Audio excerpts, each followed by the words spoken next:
Hello friends, आज के synonyms कुछ इस तरह से हैं स्टार्टिंग विद फॉलिबल। फॉलिबल में आपको फॉल से याद रखना है। फॉल मतलब गिरना। तो कॉफ़ी का मग बुक्स पे गिर जाता है अगर किसी से, फॉर एग्जांपल XYZ से, इट मीन्स उसकी पकड़ ढीली थी, पकड़ कमज़ोर थी, उसने इनपरफेक्ट तरीके से पकड़ा था, जैसे पकड़ना चाहिए था वैसे नहीं पकड़ा था। कभी वो बुक गिरा देता है, कभी मोबाइल गिरा देता है, कभी पेन पेंसिल एट्सेट्रा। तो वो क्या है, एरर प्रोन इंसान है। दोस्तों एक फेमस सेइंग है, to err is human to forgive is divine. ये अलेक्जेंडर पोप ने अपनी पोएम में 18th सेंचुरी पोएट हैं, अपनी पोएम थी इनकी एक एन एसे ऑन क्रिटिसिज्म, उसमें लिखी थी। मैं मतलब कि इंसान का काम है गलतियां करना और देवताओं का, भगवान का काम है माफ़ करना। तो इंसानियत जो है, फ्राइल ह्यूमनिटी कह सकते हैं, फॉलिबल ह्यूमन बींग, जो गलतियां करता रहता है, बहुत जल्दी बहक जाते हैं ना इंसान। तो इसी तरह से खाली इंसान ही नहीं, हमारे ये गैजेट्स भी हैं, मोबाइल लैपटॉप कंप्यूटर, इनमें भी एरर आता है। दे ऑल आर फॉलिबल, ठीक है। Next word is fatal. Fatal means घातक। आप इसको याद रखिए, फैट वर्ड से। अगर फैट की इंटेक ज़्यादा है हमारी ह्यूमन बॉडी में तो वो हमारे शरीर के लिए घातक सिद्ध हो सकती है, हानिकारक हो सकती है। तो इससे मिलते जुलते वर्ड्स क्या हैं? डेडली। डेडली एनिमल्स होते हैं, lion, tiger, shark etcetera. Lethal, घातक वेपन होते हैं, हथियार होते हैं, न्यूक्लियर बॉम्ब एट्सेट्रा। मॉर्टल, जो नश्वर हैं चीज़ें, आप इस फैटल के सिमिलर वर्ड में इसको यूज़ कर सकते हैं। इनक्योरेबल एंड मेलिग्नेंट, ये डिजीज़ के लिए यूज़ किए जाते हैं word, incurable and malignant disease. Fatal disease भी कह सकते हैं, जैसे कि कैंसर एंड कोविड-19 एट्सेट्रा एट्सेट्रा। तो आपको ऐसे ही याद रखना है दोस्तों इसको। Next word is fierce. तो दोस्तों ये पिक्चर देखिए, आपको ये इंसान कैसे लग रहे हैं, तीनों के तीनों एकदम तलवार लेके, हथियार लेके, ये एकदम खतरनाक लग रहे हैं। तो फियर्स का मीनिंग है खतरनाक, वायलेंट, एग्रेसिव, सैवेज, फिरोशियस, मतलब एकदम खतरनाक। एग्रेसिव बैटिंग, एग्रेसिव बैटिंग कर रहे हैं विराट कोहली, ठीक है, सचिन तेंदुलकर एग्रेसिव बैटिंग करते हैं, एकदम धांसू। तो इस तरह से आप इनको याद रख लीजिए। सैवेज रिप्लाई, ठीक है, चौका मारा एकदम, उसने उसको स्लेज किया और उसकी अगली बॉल में सचिन ने चौका मार दिया, छक्का मार दिया सहवाग ने। तो क्या, सैवेज रिप्लाई। इस तरह से आप इनको याद रख सकते हैं। फिरोशियस, वेरी डेंजरस, ठीक है। तो फियर्स का मतलब हो गया, इस पिक्चर को दिमाग में बिठा लीजिए, आपको ये सारे के सारे याद आ जाएंगे। वर्ड हम याद करेंगे फ्लॉ। दोस्तों ट्रेजिडीज में क्या होता था, जिन स्टोरी का दुखद अंत होता है, हीरो के अंदर कोई ना कोई ऐसी त्रुटि है, कोई ऐसी कमी है, कोई ऐसा डिफेक्ट है जो उसके दुखद अंत का कारण बनता है।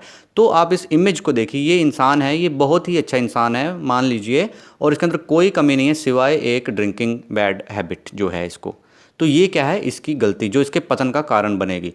तो इससे सिमिलर वर्ड क्या हो गए, defect, fault, mistake, imperfection. Imperfection, ठीक है, परफेक्ट नहीं कह सकते, कोई भी इंसान परफेक्ट नहीं है, लेकिन ड्रिंकिंग जो है ये हैबिट तो बिल्कुल नहीं होनी चाहिए, ठीक है दोस्तों। तो इस तरह से हम इसको याद रख सकते हैं। हम याद करेंगे फॉरबिड। फॉरबिड दोस्तों आपने सुना होगा, फॉरबिडन किंगडम मूवी है, मतलब एक ऐसा राज्य जहां आना ही मना है, ठीक है। तो ये फॉरबिड का मतलब रोकना किसी को, इनहिबिट, बैन करना, इंटरडिक्ट करना, प्रोहिबिट, ये एरिया में आना मना है, वहाँ वो साइन लगा होगा, या कोई डिफेंस एरिया होगा, या कोई बॉर्डर एरिया होगा, या फिर कुछ इस तरह के रेडिएशन वाला एरिया होगा, आपको वहाँ नहीं जाना है, वहाँ लिखा होगा, इस तरह के साइन बने होंगे। और वीटो वर्ड है दोस्तों, आप जानते हैं कि 5 देश हैं जिनके पास यूनाइटेड नेशन के परमानेंट मेंबर हैं, जो उनके पास वीटो पावर है। 5 देश हैं, China, Russia, France, UK, US. तो दोस्तों इनका जो अधिकारी है, जो भी वहाँ पे रिप्रेजेंटेटिव है, उनके पास, मतलब कंट्री को रिप्रेजेंट कर रहा है ना, तो उस कंट्री के पास ये अधिकार है कि वो किसी भी कानून को रोक लगा सकता है। एक तरफा रोक, मतलब अगर उसने मना कर दिया तो मीन्स उन चारों पांचों को मानना पड़ेगा। अगला वर्ड है दोस्तों फोर्टिट्यूड। तो फोर्टिट्यूड क्या है, एक तरह की करेज और पेशेंस है जो दिखाई जाती है किसी के द्वारा जब वो मुसीबत में होता है, ठीक है दोस्तों। मीन्स करेज है उसके अंदर, पेशेंस है, एंड्योरेंस है, ज़्यादा समय तक उस सिचुएशन से जूझने की। ये पिक्चर देख लीजिए, फॉर एग्जांपल अचानक इस इंसान के सामने टाइगर आया, लेकिन वो करेज दिखा रहा है, वो उस सिचुएशन को हैंडल कर रहा है, तो मीन्स ये उसका फोर्टिट्यूड है। और ये जो पेशेंस है, इस लड़की को देखिए, इसकी ज़िंदगी में इतने दिमाग में देखिए इसके क्या क्या चल रहा है, बंदिशें हैं, मुसीबतें हैं, लेकिन फिर भी वो मुस्कुरा रही है। मीन्स उसकी एंड्योरेंस जो है, उसका जो धैर्य है वो कितने कमाल का है। तो फोर्टिट्यूड का क्या मीनिंग हुआ, धैर्य, पेशेंस। और सिमिलर वर्ड ले लीजिए करेज। करेज भी उसी में होगी जिसमें पेशेंस होगा, ठीक है दोस्तों।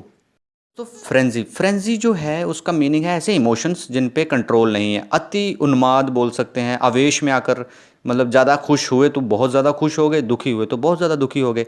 मैनिया वर्ड देखिए इससे फेमिलियर इसलिए है कि रेसल मैनिया होता है, तो रेसल मैनिया कुश्ती के दीवाने, बहुत ज़्यादा दीवाने। World cup mania, cricket world cup, football world cup, लोग बहुत दीवाने हो जाते हैं, बहुत खुश हो जाते हैं, रोने लग पड़ते हैं, दुख हो जाते हैं, दुखी हो जाते हैं, हार जाए कोई टीम उनकी पसंद की। तो इसी तरह से मतलब एक तरह का पागलपन है, मैडनेस है, इंसैनिटी है, हिस्टीरिया है, इलेशन है, जिसके अंदर आपके इमोशन आपके कंट्रोल में नहीं रहते। ठीक है, तो फ्रेंजी का मीनिंग हुआ वो इमोशंस जो कंट्रोल में नहीं है। दोस्तों नेक्स्ट वर्ड है हमारा फैसिनेट। तो फैसिनेटिंग तो आपने ये सुन रखा होगा, लेकिन हमारा मोटिव है यहाँ पे सिमिलर वर्ड्स को याद करना। तो दोस्तों फैसिनेटिंग, ये पिक्चर देख रहे होंगे आप दो, क्या आपको ये अपनी ओर आकर्षित कर रही हैं? अगर आकर्षित कर रही हैं मीन्स आपकी पूरी अटेंशन ये अपनी ओर खींच रही हैं, अच्छी लगेंगी तो। या कोई ब्यूटी है, नेचुरल ब्यूटी है या इंसान की ब्यूटी है, आपको अपनी ओर आकर्षित करती है, तो क्या आपका पूरा ध्यान उसमें चला जाता है, मीन्स एनग्रोस, आपकी ऑल अटेंशन जो है उसके अंदर एब्जॉर्ब हो रही है। ठीक है, तो इसे absorbing, engross. Next is captivate. Captivate means attract करना। ठीक है, आपकी अटेंशन को अट्रैक्ट करना, सबका सिमिलर वर्ड है, तो आप इस तरह से इसको याद रखिए। एंथ्रॉल। एंथ्रॉल वर्ड दोस्तों ये एक रिंगटोन भी आती थी नोकिया के फ़ोन में, तो इसका भी यही मतलब है कि किसी का पूरा पूरा ध्यान अपनी ओर आकर्षित कर लेना, मंत्रमुग्ध कर देना। नेक्स्ट वर्ड है बिविच्ड, मीन्स जादू कर देना, मोहित कर लेना, लुभाना, तो एट्सेट्रा एट्सेट्रा। दोस्तों सेकंड लास्ट वर्ड है आज का फिजिबल। फिजिबल है कैपेबल ऑफ बीइंग डन, जो चीज़ की जा सकती है, ठीक है, संभव है। तो इसको हम किस तरह से याद रखेंगे कि मान लीजिए आपका सिलेबस में कुछ चैप्टर बच गए हैं आपके एग्ज़ाम से पहले, तो आपके लिए जो फिजिबल है आपको वही करना चाहिए। ये नहीं कि मैं ये भी कर लूँ, वो भी कर लूँ, वो भी कर लूँ। मीन्स जितना पॉसिबल है, जितना संभव है, जो अचीवेबल है वो कीजिए। जैसे कंपनी में अपने एम्प्लॉय को बहुत सारा काम है कंपनी के पास, लेकिन वो अपने एम्प्लॉय को उसने अगर बोल दिया है कि what ever is it is feasible you can do it, कि जो तुम कर सकते हो, जो संभव है वो करो, जो प्रैक्टिकल है, जो रियलिस्टिक है, ज़्यादा तोड़ मरोड़ करने की ज़रूरत नहीं है। तो इस तरह से आपको याद रखना है। और ये देख लीजिए, I am possible means feasible, मैं संभव हूँ। ठीक है friends, today's last word is fundamental. Fundamental होता है मौलिक, बेसिक चीज़ें, मौलिक अधिकार, हमारे फंडामेंटल प्रिंसिपल्स हैं ना संविधान में। तो हमारे बेसिक अधिकार क्या हैं, मतलब बेसिक चीज़ें क्या हैं? एलिमेंटल, एलिमेंट्री स्कूल सुना होगा आपने, फाउंडेशनल कोर्सेज सुने होंगे अपने यूनिवर्सिटी में या अपने स्कूल में। मीन्स जो चीज़ें बेसिक हैं, जो मूल आधार है किसी चीज़ का, तो फंडामेंटल भी होता है मौलिक, बेसिक। एलिमेंट्री स्कूल मीन्स जो 5 से 13 साल के बच्चों को जहाँ पढ़ाया जाता है, प्राइमरी स्कूल बोल सकते हैं। इससे रिलेटेड वर्ड आप ये याद रख सकते हैं, रूडिमेंट्री। सेम चीज़ है, मतलब जो एक बेसिक चीज़ें हैं, जो बहुत ही बेसिक चीज़ें, बहुत ही बेसिक, उन्हें कहा जाता है फंडामेंटल, रूडिमेंट्री, एलिमेंटल एट्सेट्रा। तो आई होप फ्रेंड्स आपको ये समझ में आया है। अच्छा लगा है तो please like share subscribe. Thank you very much.